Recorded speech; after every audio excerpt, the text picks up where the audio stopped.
भारत के पूर्व विदेश सचिव और अमेरिका में राजदूत रह चुके हर्षवर्धन श्रृंगला इस वक्त हमारे साथ हैं। सबसे अहम बात यह है कि जब अमेरिका ने तहव्वुर राना के प्रत्यर्पण पर कार्रवाई करनी शुरू की, तब भारत के विदेश सचिव भी श्रृंगला साहब ही थे। सर, हमसे बातचीत करने के लिए बहुत बहुत धन्यवाद। क्या इसका सिग्निफिकेंस है? सबसे पहले तो ये जानना चाहेंगे, खासकर जब हम बात करते हैं आतंक की और दुनिया भर में उसके असर की। मैं सोचता हूं कि तवाउर राना, जो कि एक कैनेडियन नेशनल है, उसका यूनाइटेड स्टेट्स से भारत एक्स्ट्राडाइट होना एक बहुत बड़ी बात है। आप अगर देखें तो ये जो 26 नवंबर 2008 को आतंकवाद हमला हुआ था मुंबई में, तो इसका एक मेन ऑर्गेनाइजर था ये हेडली, डेविड कोलमैन हेडली, जो कि बहुत बार भारत आए थे रिकॉनेसेंस विजिट्स के लिए।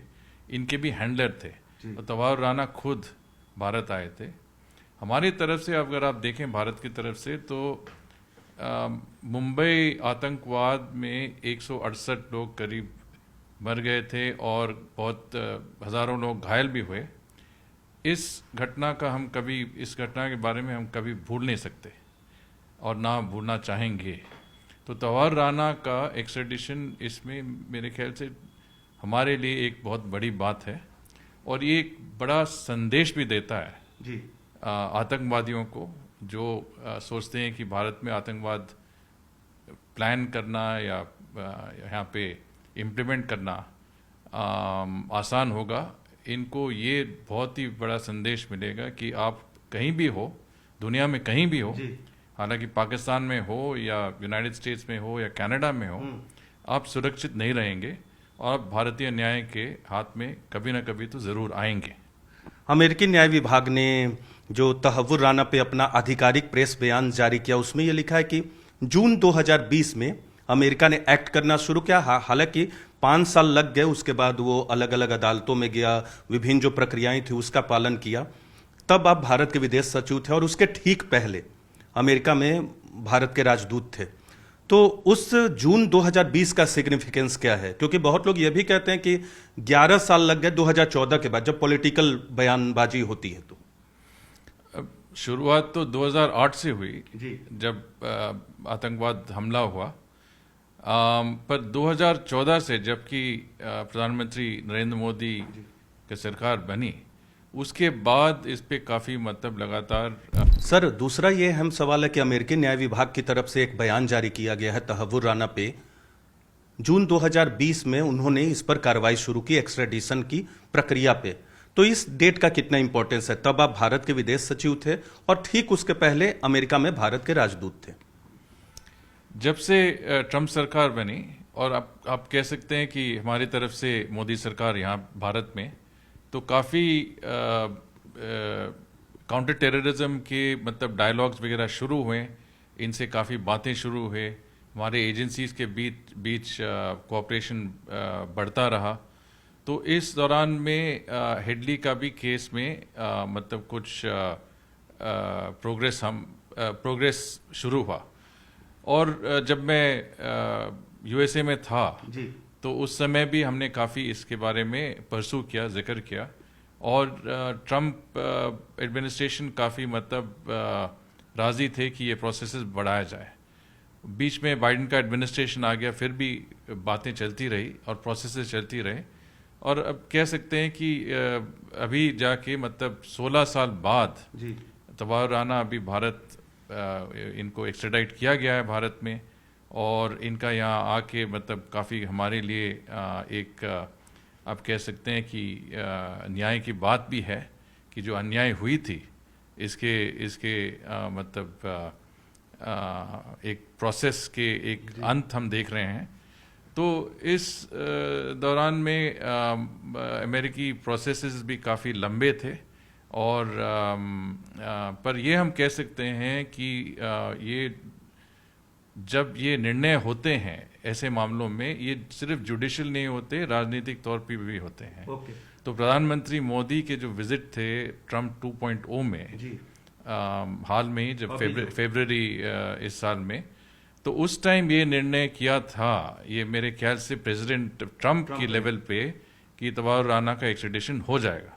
उसके बाद ये प्रोसेस बहुत जल्दी मतलब कंक्लूड हो गए और ये वापस भी आ गए। यानी आपकी बातों से जो लग रहा है सर कि प्रधानमंत्री मोदी के आने के बाद यानी पिछली सरकार में जो अप्रोच था और मोदी सरकार का जो अप्रोच था अमेरिका से इस मसले को डील करने में, वो ज़्यादा एक्टिव था, ज़्यादा सख्त था, आतंकवाद के खिलाफ बहुत ज़्यादा सख्त सक्रिय तरीके से भारत ने और प्रधानमंत्री मोदी ने बात रखी। उसका ये नतीजा है कि तहव्वुर राना आज भारत में है। शुरुआत हुई थी ट्रम्प 1.0 में, हाँ। और इसका मतलब कंक्लूजन, एक्सट्रेडिशन प्रोसेस के कंक्लूजन ट्रम्प 2.0 में हुआ। पर आप देख सकते हैं कि ट्रम्प सरकार बनाने में मतलब बनाने के बाद 25 दिन बाद प्रधानमंत्री मोदी वाशिंगटन में थे और ये निर्णय हुआ कि तवार राना का एक्सट्रेडिशन होगा।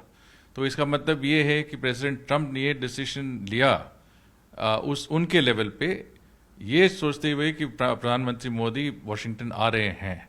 और आप जानते हैं कि हाउडी मोदी, नमस्ते ट्रम्प, ये सब मतलब बहुत बड़े मेगा इवेंट्स थे जिस पे अभी भी राष्ट्रपति ट्रम्प बात करते रहते हैं, जिनके बारे में। तो ये इससे मतलब काफ़ी एक बहुत ही सख्त एक मजबूत कनेक्ट हुआ था प्राइम मिनिस्टर मोदी और प्रेसिडेंट ट्रम्प के बीच में। और ये हम देख रहे हैं इसका नतीजा, एक नतीजा जो है कि तवार राना का एक्सट्रेडिशन भी भारत में हुआ है। ये एक और सवाल महत्वपूर्ण है कि हेडली का एक्सट्रेडिशन हो पाएगा, क्योंकि बहुत लोग, गृह सचिव आरके सिंह से भी हमारी बात हुई जो पूर्व में गृह सचिव थे, उन्होंने कहा कि वो टफ होगा क्योंकि वो डबल एजेंट था। आपने इस पूरे मसले को बहुत नज़दीक से देखा है, टॉप लेवल से देखा है। हेडली का एक्सट्रेडिशन हो पाएगा राना के बाद, क्योंकि वो तो 35 साल की सजा भी काट रहे। हेडली का ट्रायल प्रोसेस कंप्लीट हो गया यूएसए में। इन्होंने प्ली बार्गेन भी लिया। यूएसए में जब प्ली बार्गेन लेते हैं तो एक डील होता है जी। तो इस डील में इसको 35 साल सजा दी रखी है, मतलब अभी जेल में है यूएसए में। पर इसके एक्सट्रेडिशन नहीं हो सकता है क्योंकि जब तक ये 35 साल हो जाए, क्योंकि ये इनका मतलब पहले से ही एग्रीमेंट था यूएस सरकार से। और ये आप जैसे आप कह रहे हैं डबल एजेंट भी होंगे, उसका तो मुझे इतनी जानकारी नहीं है। पर मैं कानून के हिसाब से, यूएस कानून के हिसाब से बता सकता हूं कि एक बार जब प्ली बार्गेन हुआ है तो इनको एक्सट्राडाइट करना मुश्किल है। पर हमारे जो एजेंसीज के लोग इनको मतलब इनके पास एक्सेस हुआ है, इनसे कुछ प्रश्न वगैरह भी पूछे हैं और कुछ इन्फॉर्मेशन मिला है और यूएस साइड ने भी काफ़ी शेयर किया है। और इस बेसिस पे मुझे लगता है कि इंटेरोगेशन तवार राना की होगी। इन्होंने ज़्यादा बताए नहीं अभी तक, पर हम चाहते हैं कि इनके जो मैं सोचता हूँ इनके जो मतलब लिंक्स थे आईएसआई के साथ, इनके पाकिस्तान स्टेट के जो लिंक्स थे वो तो हमें पता है, पर सबूत नहीं कर सकते हैं अभी तक। एविडेंस तो चाहिए हमें। और इसके बावजूद भी इनके जो दूसरे जो नेटवर्क्स थे यूएसए में, जो और भी जगह जो हैं इनके नेटवर्क्स, वो और भारत में इनके जो नेटवर्क्स हैं, वो हमें ज़रूर ये इंटरोगेशन में पता करना चाहिए। और ये मौका है हमारे लिए पता मौका है। एक सवाल पाकिस्तान का बयान है, उनके विदेश मंत्रालय का बयान है। उन्होंने अपने आप को डिस्टेंस किया तहव्वुर राना से कि 20 साल से उसका कोई डॉक्यूमेंटेशन अपडेट यहाँ नहीं हुआ है, तो वो अपने आप को डिस्टेंस करे, जबकि पूरी जो मुंबई हमले की साजिश थी वो तो पाकिस्तान की जमीन पर रची गई थी। नहीं, डिस्टेंस तो कर सकते हैं, पर ये पूरी तरह मतलब साबुत हो गया है कि पाकिस्तान का हाथ, आईएसआई का हाथ इसमें बिल्कुल क्लियरली था। और इस आतंकवादी हमला में पाकिस्तान स्टेट, जो डीप स्टेट है, इसका मतलब एक बहुत ही क्लियर इम्प्रिंट है। और ये तो मतलब आप कुछ भी कहें, ये जो फैक्ट है ये मिटेगा नहीं। और तवार राना के आने से हमें और भी मतलब प्रूफ मिलेगा जो पाकिस्तान के खिलाफ। सर, क्योंकि विदेश मंत्रालय वहाँ इंडिया को रिप्रेजेंट करता है, प्रधानमंत्री दौरे पे जाते हैं, एनआईए की टीम भी जाती है, लेकिन जो रिप्रेजेंट करता है हर लेवल पे वो भारतीय दूतावास करता है एक्सट्रेडिशन की प्रक्रिया में। विदेश मंत्रालय की जो वहाँ भूमिका थी वो कैसे कैसे थी, अगर थोड़ा समझा सके। तो एक तो मैं बता सकता हूँ कि ये होल ऑफ गवर्नमेंट अप्रोच है। गृह मंत्रालय, जो एजेंसीज है, नेशनल सिक्योरिटी काउंसिल सेक्रेटेरिएट है, विदेश मंत्रालय है, सभी मतलब एक साथ काम करके ये सब प्रोसेसेस इनिशिएट करते हैं। जो फॉर्मल पार्ट है, जो इनको हैंडओवर करना है या देना है, वो दूतावास करती है। पर जो प्रिपरेशन है, जो मतलब पॉलिसी गाइडलाइंस हैं, जो डिसीजंस हैं, वो दिल्ली में जितने भी एजेंसीज और भारत सरकार के मंत्रालयों का मतलब इसमें इन्वॉल्वमेंट है, उन सब का मतलब उन सब को कंसल्ट करके ये डिसीजंस लेते हैं, पॉलिसी इनिशिएटिव लेते हैं।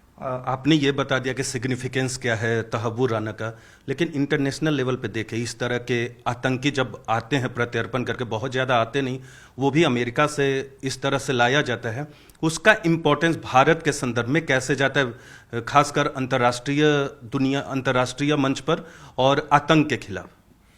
दो चीज़ें साबित होते हैं। एक तो यूएस और भारत का जो काउंटर टेररिज्म कोऑपरेशन है वो बहुत मतलब एक्टिव है, बहुत सक्रिय है और सफल भी है जी। और सेकंड ये स्थापित होता है कि आप अगर आतंकवादी हरकतें करते हैं तो आप कहीं भी दुनिया में आप सुरक्षित नहीं रहेंगे। जैसे मैंने पहले कहा, आप चाहे जहाँ भी हो दुनिया में, आपको ज़रूर एक दिन न एक दिन आपको मतलब न्याय के हाथ में ज़रूर आएंगे।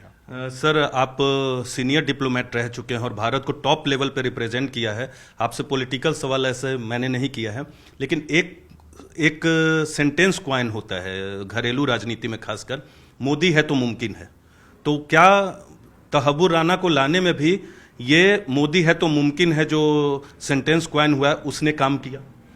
हम कहते हैं मोदी है तो मुमकिन है, पर मैंने सुना है अमेरिका में भी कहते हैं। आपने देखा होगा कि पिछले जो सेक्रेटरी ऑफ स्टेट थे पोम्पेयो, उन्होंने भी कहा कि मोदी है तो मुमकिन है। तो ये जो है मतलब आप कह सकते हैं कि सिर्फ भारत में नहीं पर अमेरिका में भी ये सोचते हैं कि जहाँ भी मोदी जी का मतलब इन्वॉल्वमेंट हो उसमें उससे कोई ना कोई पॉजिटिव रिजल्ट तो आना ही है, नतीजा तो होना ही है। तो आपने ये भी देखा कि जब यूएसए गए ट्रम्प के 25 दिन मतलब उनके स्वेरिंग इन के बाद, तो उस टाइम कितने सारे डिसीजंस निकले जो हमारे फेवर में थे, और इनमें से एक बहुत ही बड़ा महत्वपूर्ण जो निर्णय था ये है कि तहव्वुर राना का एक्स्ट्रेडिशन इंडिया में होगा। राजनीतिक लेवल पे, व्हाइट हाउस के लेवल पे, राष्ट्रपति ट्रम्प के लेवल पे ये निर्णय हुआ था, और वो अनाउंसमेंट प्रधानमंत्री मोदी जी के विजिट के समय पे हुआ था। और आज आप देख रहे हैं इसका मतलब फाइनल एक्ट जो है, तहव्वुर राना अब आ गए हैं भारत के सॉइल में, मिट्टी में। सर, न्यूज़ 18 इंडिया से बातचीत करने के लिए बहुत बहुत धन्यवाद। धन्यवाद।